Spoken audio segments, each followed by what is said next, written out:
Hey, what's up, ecom sellers? This is your boy, David Liggs II, your host of the eComWhiz podcast presented by FeedbackWhiz. I'm super excited with today's guest, Amy Weiss. We're going to be dropping some gems all throughout this podcast, so make sure you pay attention. We're going to be diving deep into listing optimization, your backend optimization, some of your SEO stuff that you want to pay attention to help you increase your sales and conversions on Amazon's ecosystem. I don't want to spoil all the fun, so I'm going to get right into it. All right, guys, here's Amy Weiss. Welcome to the eComWhiz podcast, a podcast that helps Amazon sellers to dominate the marketplace. And I do mean dominate. Each week, we deliver the best interviews with some of the top Amazon influencers in the industry. This is the eComWhiz podcast.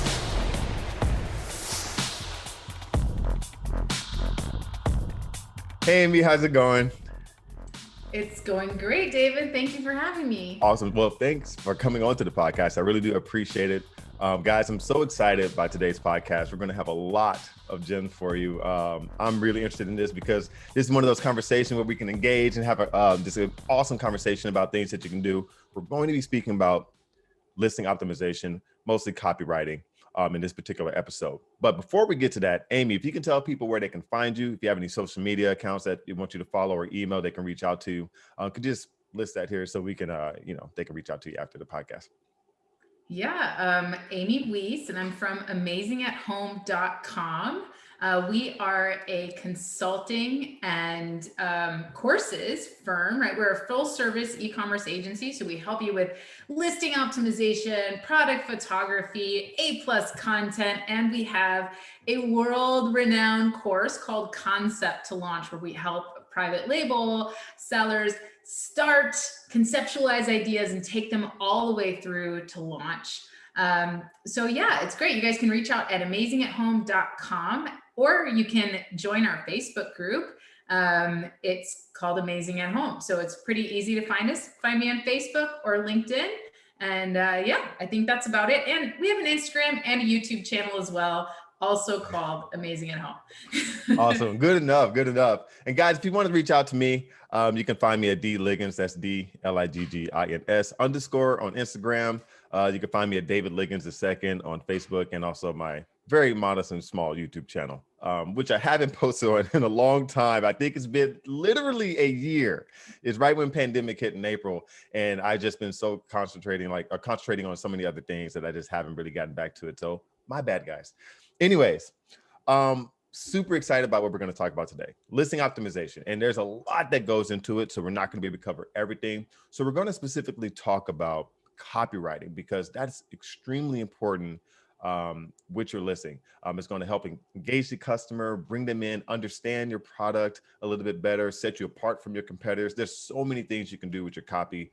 And I think this is going to be a great topic. And she has the experience and the knowledge, guys. So I'm going to be learning right with you. So I guess I'll start it off, Amy, if you don't mind. When people talk about listing optimization to me, there's a few things that I kind of teach or talk to them about. Your images, your title, your bullet points and description, A+ content if you have it, and also that story. When I say your images, it's also that storyboard. Like, what is it that you're trying to convey to your audience, right? And who are you speaking to? So there's a lot that goes into how you're going to be writing some of your copy, which I am not a copywriter by any means. I understand it, but I cannot do it. And so this is one of those things where when you have somebody that's good at copywriting, absolutely pay the money for it, because it's going to help your listing go through the roof. Conversions and sales, yada, yada, yada. So anyways, I don't want to take your thunder, but that's when they're talking about from copywriting, or not copywriting, but listing optimization for me. So when somebody says that for you, what does that mean? Well, I think the most important thing for people to understand about copywriting and listings when they're selling online is that the first thing is that understanding that the keywords that you use in your listing represent money. Because if the customer can't find your listing, they can't buy from you. And how do customers online find listings? They use keywords. and not individual keywords. So, if they're searching for a water bottle, there's a lot of water bottles on the market, right? They're going to specifically, first, they're going to search for water bottle, and they're going to see all these suggested search terms in the Amazon search bar or on Google, wherever they start, right? And they're going to probably pick the one that matches exactly what they're looking for. Because if they look at the search results for water bottle as a whole, it's going to be way too crowded and not what they're looking for, right? Maybe they're looking for the double wall, vacuum sealed, one that keeps their drink hot or cold. Maybe they're looking for a cup with a straw and a lid. Maybe whatever it is, they're going to be looking for that.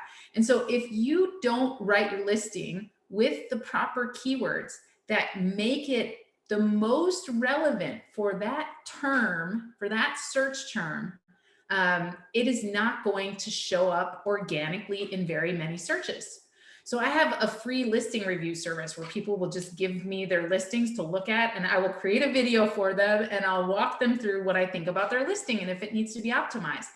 And David, you wouldn't believe how many times people use just a whole bunch of individual keywords. So like water, bottle, blue, gray, instead of using those important phrases throughout the listing that make them organically relevant to the search engine. And that's how they get on page one. So the first fundamental of listing optimization and copywriting when you're in e-commerce is to understand what keywords and keyword phrases most represent your products. Because if you don't start there and you try to sell everything to everyone, you're not going to rank for anything organically, and you're going to have a hard time selling your products because your PPC is going to be more expensive. PPC goes off relevancy too. It doesn't matter if you're bidding $5 on a keyword. If it's nowhere in your listing, you're not going to get good placement. Absolutely. So that's the most important fundamental to understand before you even begin with your listing, is understand what keywords are going to be most relevant to your customer when they're searching online, and understand what related keywords are going to make you the most relevant. So that's number one. And then the second part of it is what you were talking about, writing compelling copy that makes sense. Because then once they finally find your listing, right, and they land on your page, you want to make sure that, number one, your photos, they're going to go through your photos first. That's exactly what they do. First, they click on your title or your advertisement, and then they go through your photos. And the second biggest mistake I see people make is they'll have an incredible listing. Like, it'll be witty, it'll be fun, it'll be totally describing the benefits of their product. And their photos will just be feature, feature, feature. Stainless steel, who cares? Like, and then I'll go look at their listing and it'll be like, oh, we have a 5-year warranty. Where's the photo for that?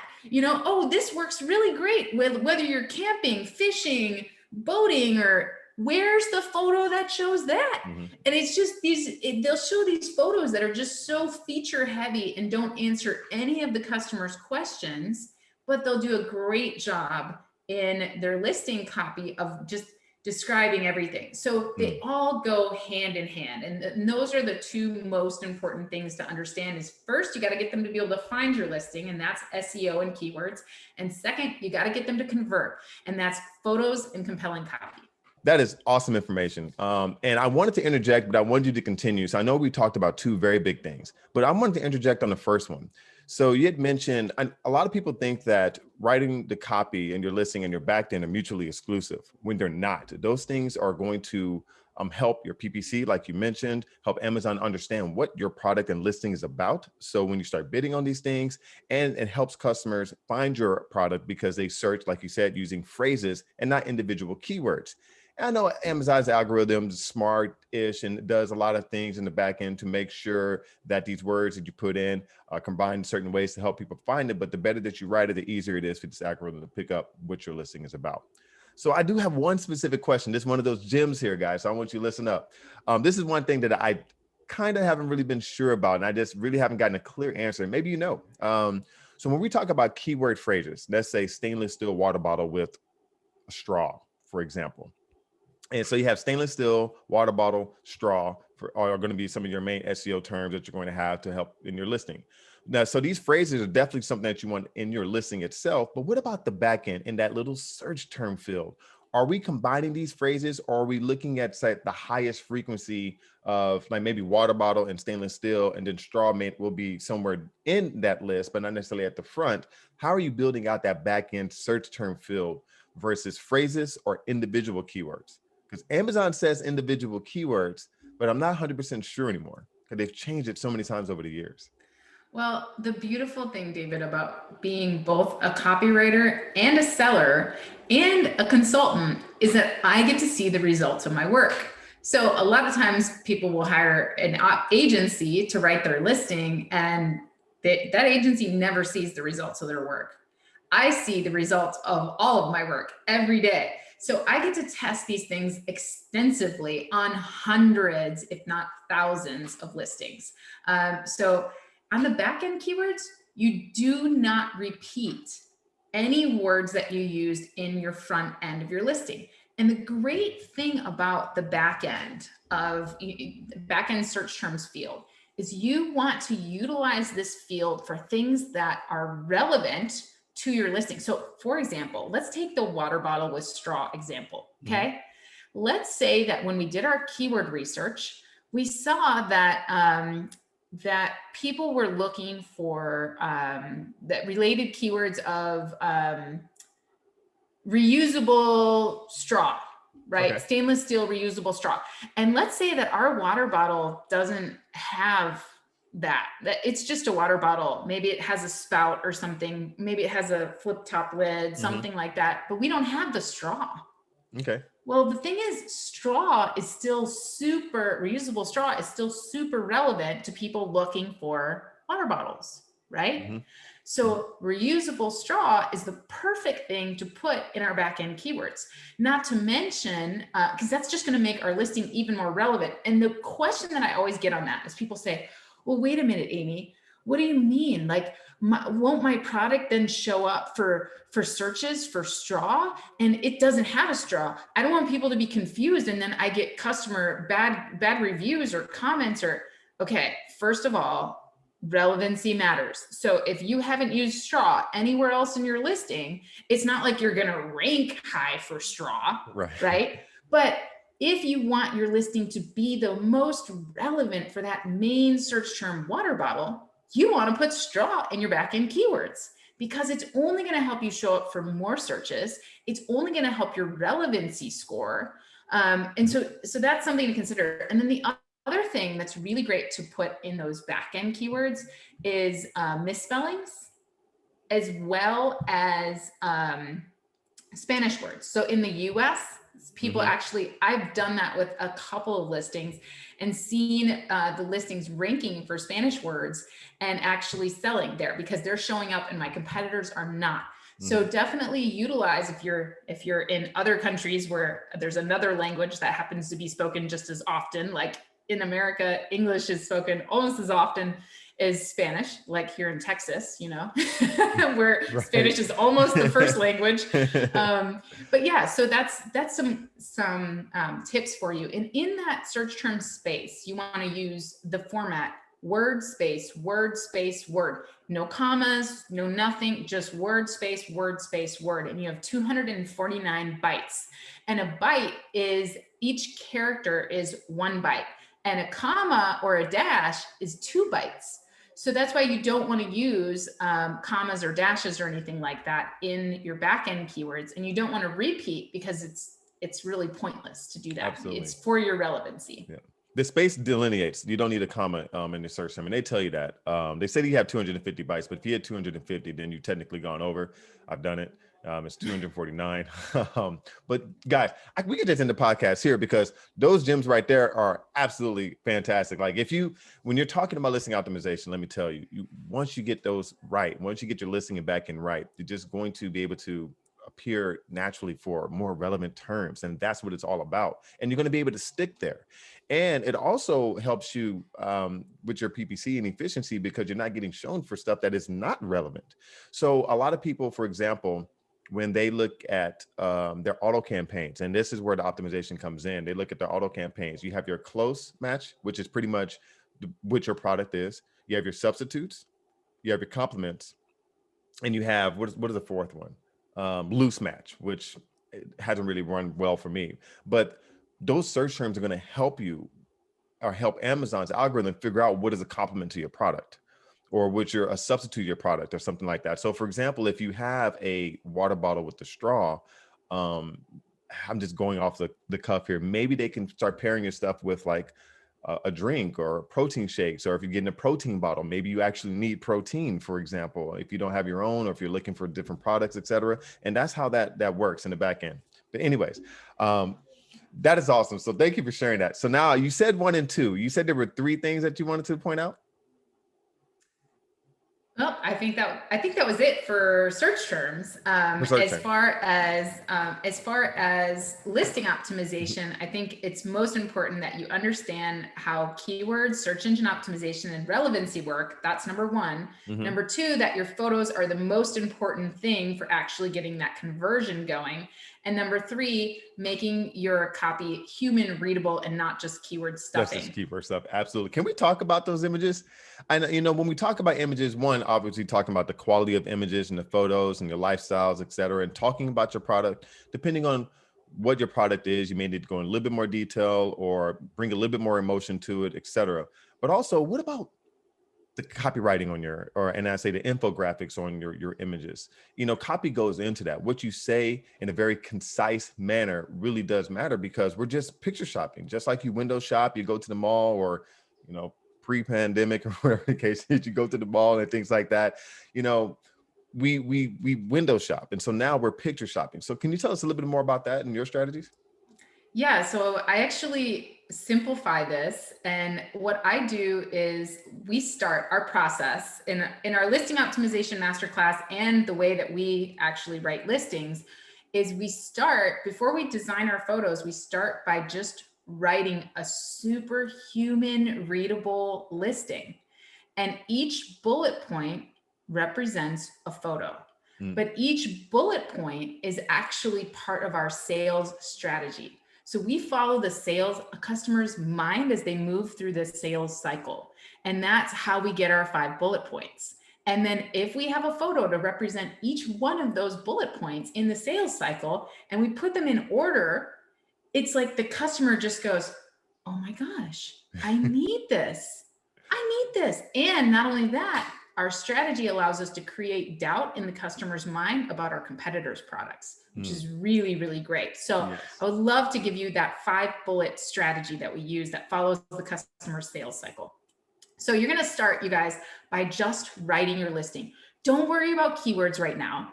We are speaking to our customers. Okay. So I just want you to get out. My favorite thing to do is get out a Google Doc and turn on voice typing and answer these 5 questions. Okay. Each of these 5 questions is going to be your bullet points. And then when you're done with that, you can, everywhere that you mention water bottle in your writing, you can replace it with a keyword. And before you know it, we aim to put 2 to 3 keyword phrases in each bullet point, and then 2 to 3 in the title and 2 to 3 in the description. And now you have a highly optimized, superhuman readable, highly converted listing. So let's go through the 5 bullet points. Number 1, the first thing in the customer's mind when they're considering a product is it for me? Is this product for me specifically? And so you need to know what your customer's problems are and how you uniquely solve their problems. So even if you're selling the same water bottle as everybody else, if you do a better job of explaining how this particular water bottle is going to quench their thirst, because it's specially designed to keep their drink at the perfect temperature for 3 hours, they're going to buy yours, because now they're going to have doubt. They're going to go, yeah, that other one, it said it was double walled, but it didn't say it was specially designed for that. What does double walled mean? Yeah, what does that even mean? We especially designed ours to keep your drink at the perfect temperature so that you can enjoy it from the first sip to the last. You literally want their mouth to be watering. And then you said the first sip to the last. That's pretty awesome, by the way. You want a photo to represent that, right? So no matter what you're selling, I want you to think about Donald Miller's famous story brand strategy, which is problem, solution, life now. Number 1, what is your customer's problem? What is their problem? What are they facing? Like when it comes to the reason they buy these types of products, what are they facing? Right? And then how do you uniquely solve that problem? How is it just for them? And then what does their life look like now? Right? What does it look like? They just can enjoy their day because they're never dehydrated again. They really want to drink more water because it's just so refreshing in this bottle. It's amazing, right? So anyway, bullet point number 1 is really, what is their problem? How do you uniquely solve it? What does your life look like now? Like, it is your unique selling point. How is your product specially designed to help them? And then I want you to have photo number 2 after your main photo. Photo number 2, I want it to represent that.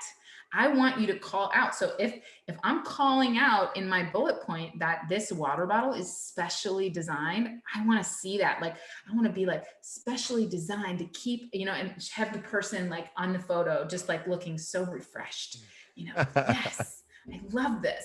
Right. So call that out in your photo, show it. So that's bullet point number 1. The second thing that goes through the customer's mind after they decide, oh, wow, this is for me. I think this is for me. Good. The next thing they want to know is what's included. Okay, what do I get? How big is it? How big is this water bottle? Does it hold 36 ounces? Because I like to drink 36 ounces, right? Whatever it is, right? You want to now explain what's included and why it's important to the customer. So double walled, so your drink stays cold all day or your coffee stays hot. Right. And oh, by the way, 36 ounces so that you always have enough to drink. And, you know, you really want to explain feature so that benefit, right? Feature so that benefit. Don't just be like stainless steel. Who cares? Right. You want to feature so that benefit. And I want you to have a photo that represents that. Show how tall that water bottle is. Show how many ounces of water it contains. Show that it holds hot or cold beverages. You know, make sure that you have that what's included photo. It's amazing. And it follows their psychological kind of buying cycle, right? So that's the second bullet point and your third photo. The next bullet point after this, and now everybody puts this in bullet point number 5 and it pisses me off. Hopefully I don't do it. I feel like I've done it. It's your risk-free or quality guarantee. Oh, okay. So a lot of people are like 100% satisfaction guaranteed, you know, and they always put this in bullet point number 5. Why would you do that? On mobile, your description shows up first, and you have to most of the time, you have to hit the show more button to see all of your bullet points anyway. So why would you want to hide the thing that goes through the customer's mind next? Because think about it. You got them on board first. First, they were like, okay, is this for me? Yeah, I think it's for me. I think it's for me. And then they're like, okay, well, what's included? And they're like, oh, 36 ounces. That's perfect. And then you get them, then they're like, yeah, but what if it breaks? That's always the thing. Like, that's the objection. What if it breaks? Are they going to stand behind it? Is this Chinese? I don't know. Right. So you want to come through and you want to be like, yes, we stand behind the quality and we care about you, Mr. Customer or Mrs. Customer. We care about you. We stand behind the quality of our products. You are getting something. You're going to be able to pass this water bottle down through the generations. You know, you're going to need one for your car, your boat, everything. It's the best. It's so high quality. You're going to love it. Even your dog can chew on it. It's going to be fine. You know, I have one question about that, Amy, because Amazon is sometimes all the time, they can be very picky about what you can and cannot have on your listing. And you see guarantees all over the board, right? I mean, we have warranties and warranty cards, big brands, you name it. So we know it's there. But when it comes to writing a bullet that has a guarantee that says, hey, like a warranty, have you had any issues with Amazon not being okay with that? As far as it's okay to use the word guarantee, but if you use it in a way where it's just like, if you can't use the word Amazon, like what we used to do backed by Amazon, A to Z guarantee. Yep. We would put that, and now you get like a trademark violation for that, right? The good news is if you screw it up, you can always, it's like they just suppress your listing, you remove the words, you fix it, you relist it. But ultimately, don't be over promisey. Don't be like, it's the best, or we 100% guarantee it. Just be genuine. You know, if you have a 5-year warranty, you better put that on there, and I want to see it in a photo. Like, I want to see that guarantee badge, that 5-year warranty, show the quality and then talk about the quality. Really, you don't have to be like 100% satisfied, money back guarantee. You don't have to do that. You can just say, look, this is a quality product, and we really took care into the testing of this. And, if you have any problems at all, we stand behind the quality of the product. We're happy to, offer a return or a refund. But either way, just, don't be overly, promisey or salesy or anything like that. Absolutely. And don't use don't use Amazon in it. Like Amazon's like, don't involve us. And I want to stress on this too, because I know we do a lot of the 100% satisfaction guarantees and things to alleviate negative reviews coming in, right? Amazon, unfortunately, has trained the customer to be lazy. I hate to say that, but it's really lazy. They don't reach out to say, like, I have an issue, is there something that could be done? It's like, nope, negative review, return it, money back type of thing. That's kind of the world that we live in. That's just business as it is. However, having it as a bullet is okay. But having it as your fifth bullet obviously is not okay with you, but having it as a bullet is okay. But also having that picture, because again, we're driving it home. They're looking at these pictures, they're picture shopping, they're driving it home. And if you're on the fence about whether you're saying like a guarantees and warranties and things like that, simply a statement saying that we stand by our product, we back our product is enough in their mind to be like, okay, we back our product and we know you're going to love it. Exactly. And backing our product typically means that if I have an issue, we're going to stand behind it, without necessarily explicitly saying that, we're going to give you a replacement, a warranty or a refund or anything like that you may think is kind of iffy. So, and I would absolutely make sure that in your packaging and in whatever insert card you use, that you also drive that home. Like if you have any problems at all, we really do care and we want you to reach out to us. That is fine. You're allowed to do that. You're allowed to have good customer service. What you're not allowed to do, according to Amazon, is you're not allowed to drive traffic to your website from your packaging for them to buy something at a discount, because any retailer, not just Amazon, would be pissed about that. Like if you had a retail, because we sell in retail, if you were to sell to a retailer and in your packaging, the customer goes to Target, they get your product, they bring it home, they open it up and they're like, oh, I can get them from now on for 50% off at this.com website, right? Like and then your retailer is going to go, what the hell? You're not helping me. So that's the bottom line, is Amazon's not being out of line there, but you're absolutely able to say like, hey, don't return this product to the store, contact us. We're happy to address your issues, and that's going to ward off any bad reviews and stuff. And it's going to cement in the customer mind, oh yeah, they really did mean that quality guarantee, right? Absolutely. And I haven't ordered a product from Amazon, really a decent product that hasn't had something like that in the box. Absolutely. 100%. I mean, all name brands do it. All name brands have warranties, you standard 1-year warranties. Sometimes they have extended warranties and things you can purchase, but most sellers and third-party sellers who are, doing some volume or finally get to implement some of these strategies, because it takes work, to do these things too. They have some type of warranty in there and guarantees because they want to stay at the top. If you get to the top, you want to stay there. And if a customer feels that they can trust your brand, trust your product, they're going to keep purchasing your product if it's one of those consumables. But also it can get them to make that first time purchase, which is sometimes their only purchase depending on your product. It gets them away from your competitors, helps you compete with competitors that have reviews. And if you're new entrant to the market or you haven't been there as long, because we know how long it takes to catch up with reviews and things of that nature.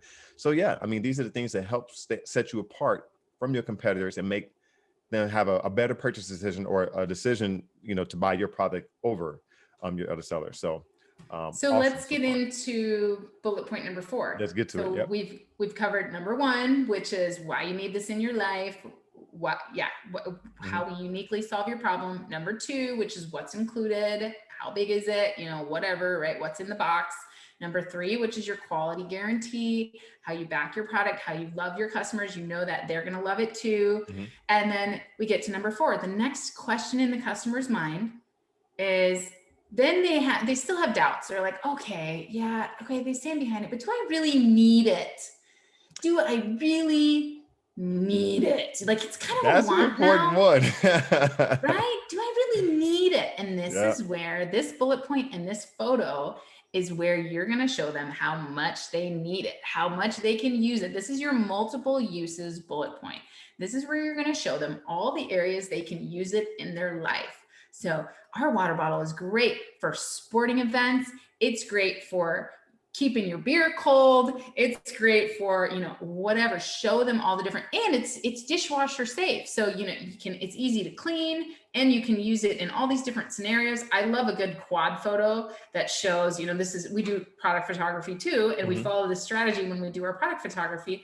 But I love a good quad photo that's like, has the quad separator in the middle, and it shows all the 4 situations. Or you could do a how to use. So let's say it's not really outside of the kitchen kind of product. Okay, well then show how simple it is to use. It's so simple to use. Pop the cover on, pop the cover off, fill the wide mouth brim with your favorite beverage, screw it back on, and stick it in the dishwasher to clean when you're done. So show them how to use, why to use, all the different places they can fit it in their life, and then talk about that in your bullet point, right? You are going to love this water bottle. It is going to be your go-to water bottle.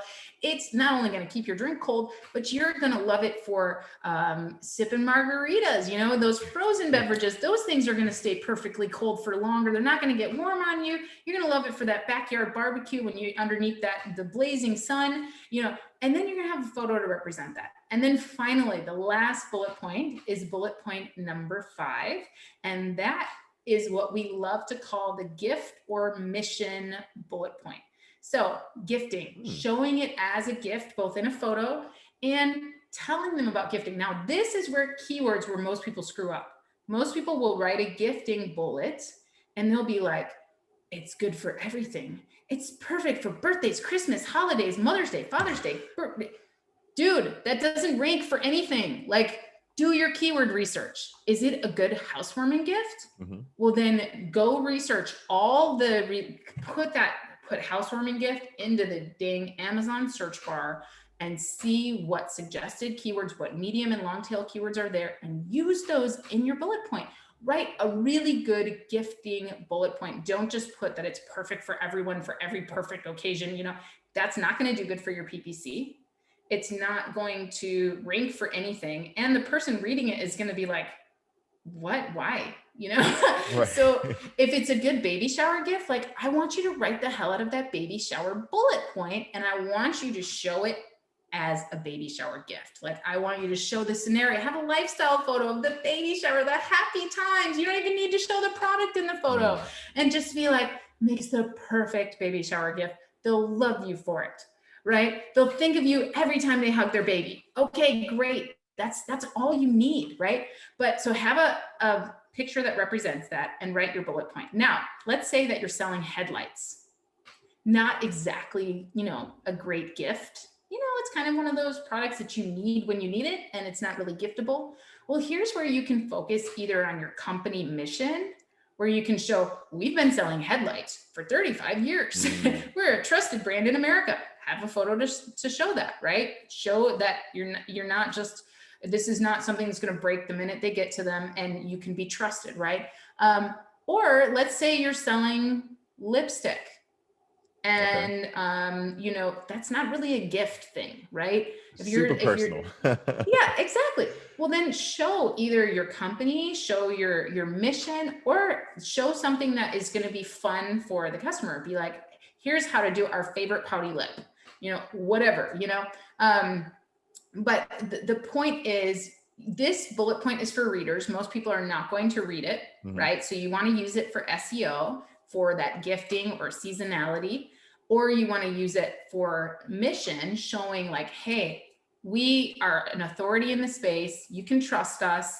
And even though we're selling the same headlight as seemingly many other sellers here, like we're the ones you should buy from. And oh, by the way, we've already brought you through why you should buy from us, what's included, all the questions that you had are answered. And now you're showing that you can trust them.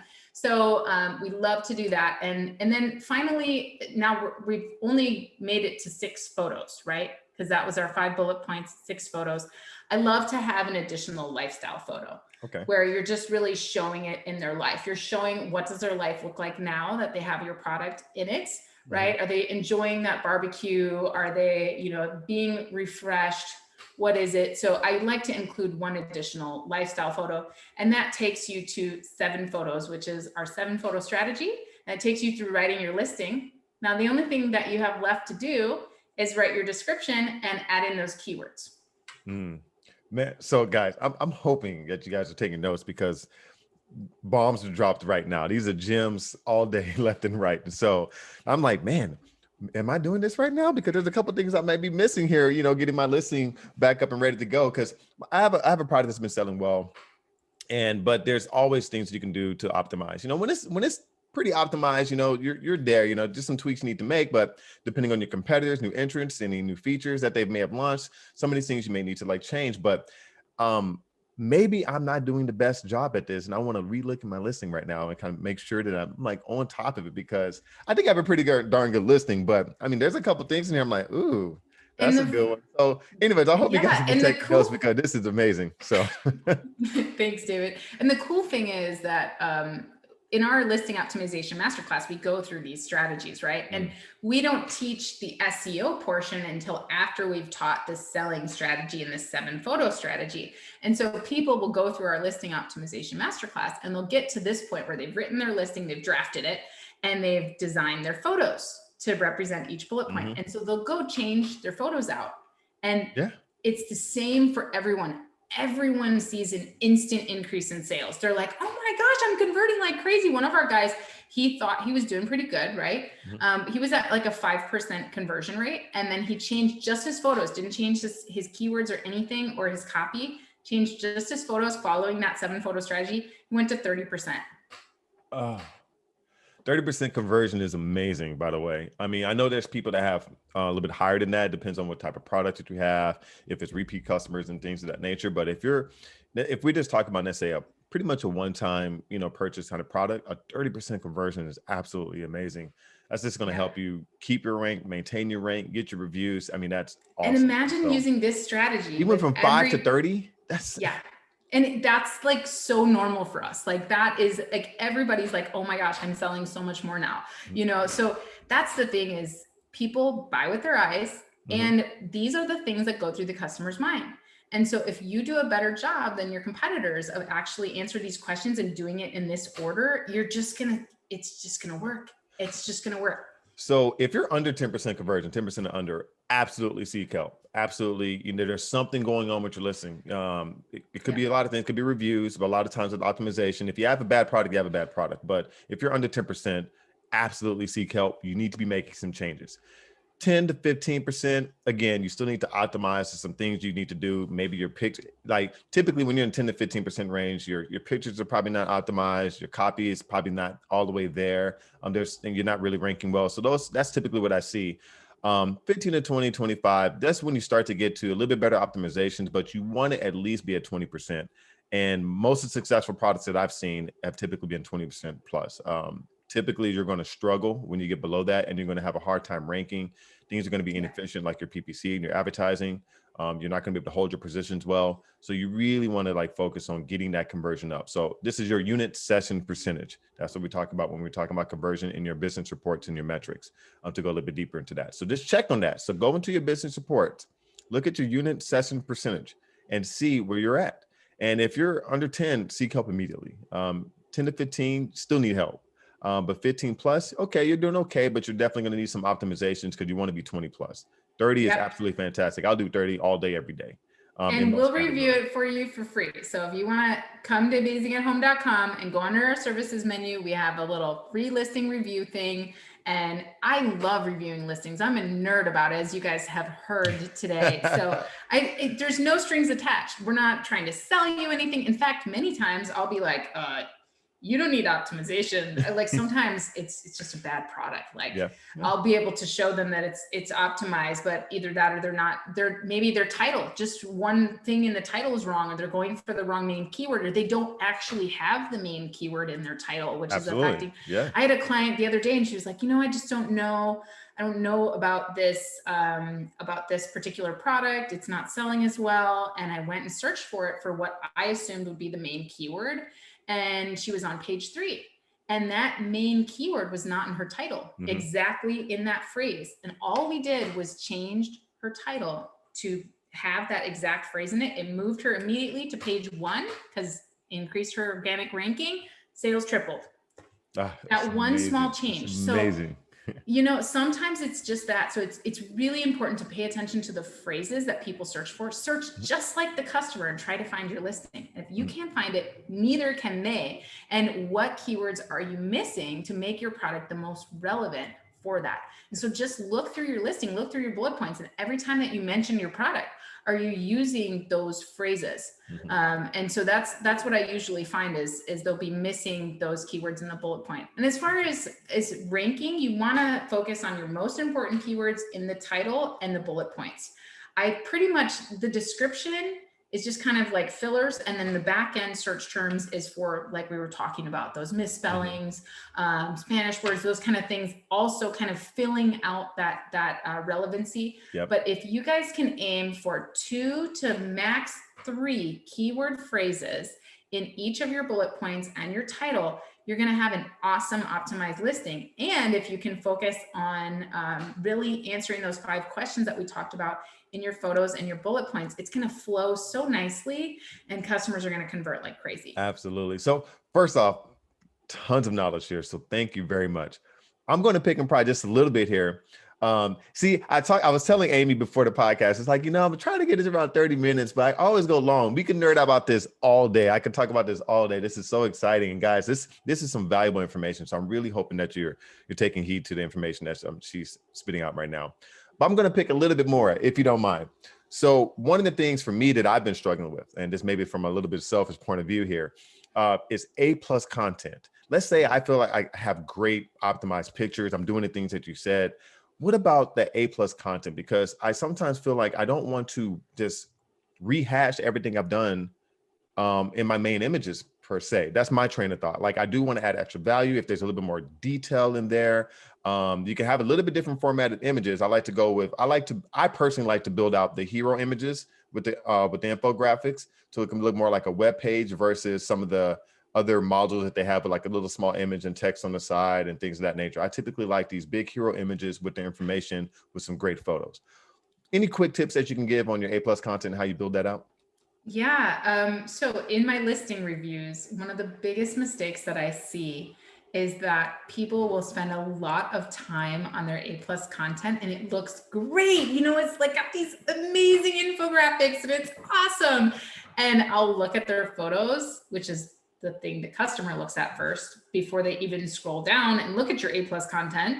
And their photos will be terrible. So it's like, they won't be terrible, but they'll just be like feature heavy. They're not actually walking them through kind of that strategy that we just talked about.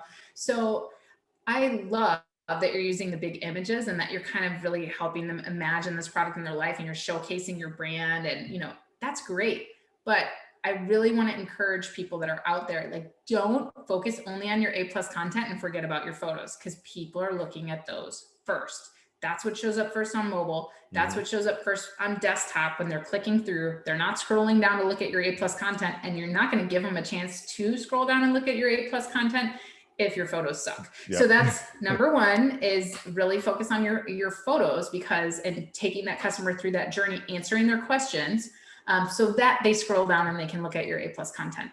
I tend to agree with you, David. I think that it's really great to have what looks like a web page.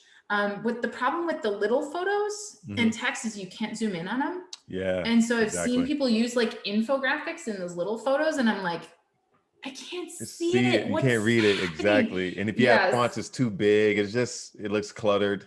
It doesn't look good. So if you think about the wireframe diagram of a website, right? Like if you're going to do like a landing page wireframe diagram, I love Marketing Made Simple by Donald Miller. I'm reading that right now, and I've used kind of that as well as Dan Martell's wireframe concept on, a homepage of a website or on a sales page. And you want to kind of think of it the same way. Like this is your landing page. You have this opportunity to not only showcase your brand, but make it about the customer. The other day, I was reviewing a listing yesterday, and this brand was so focused on their brand story in both their photos and the EBC, and they were focused on selling their packaging. They were really like, you're getting the most amazing packaging. Tell me that this product is going to be amazing for me. Customers want you to connect with them. They want to know this product is for them.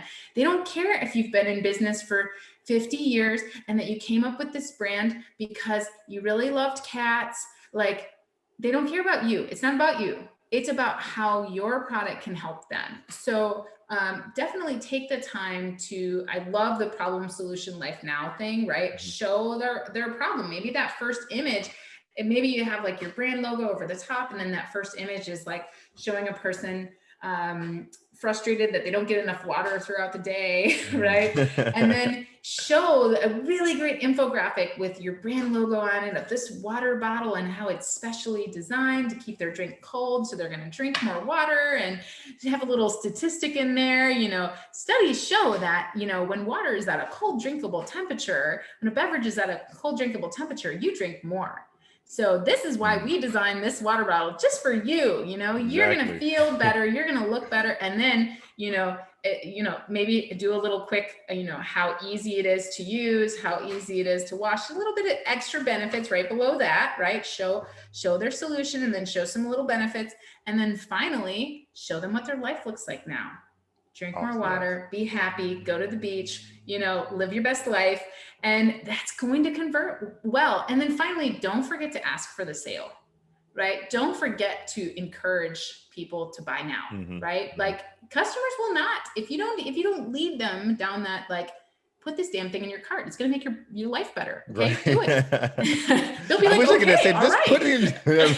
Put it in your cart down. Do it. You want to. So, even when I'm writing descriptions, I always add a final call to action. I always, the last thing I always say in a written description is like, you need this in your life. Add it to cart today. Buy 3, you need this.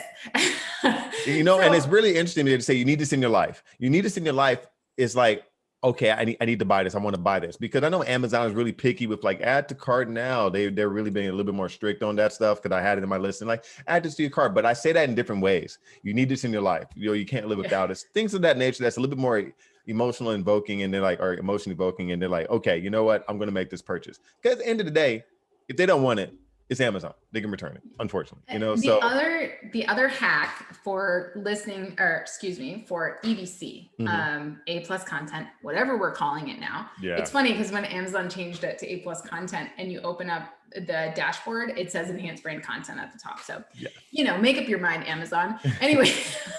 I think they finally changed it now. It's all A+, but yeah. Oh, okay. Yeah.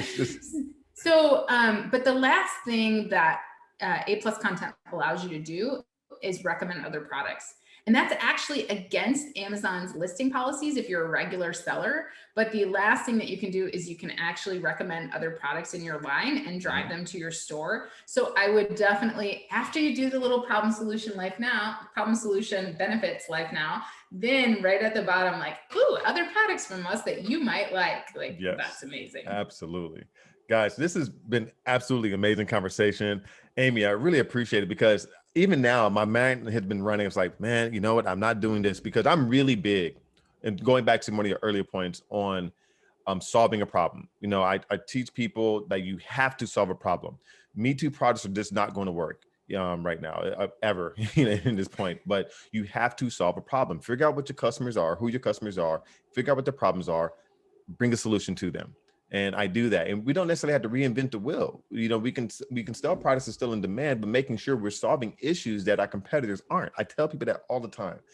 So how do you compete with people that have thousands of reviews? Well, this is how. I solve a problem that they aren't doing.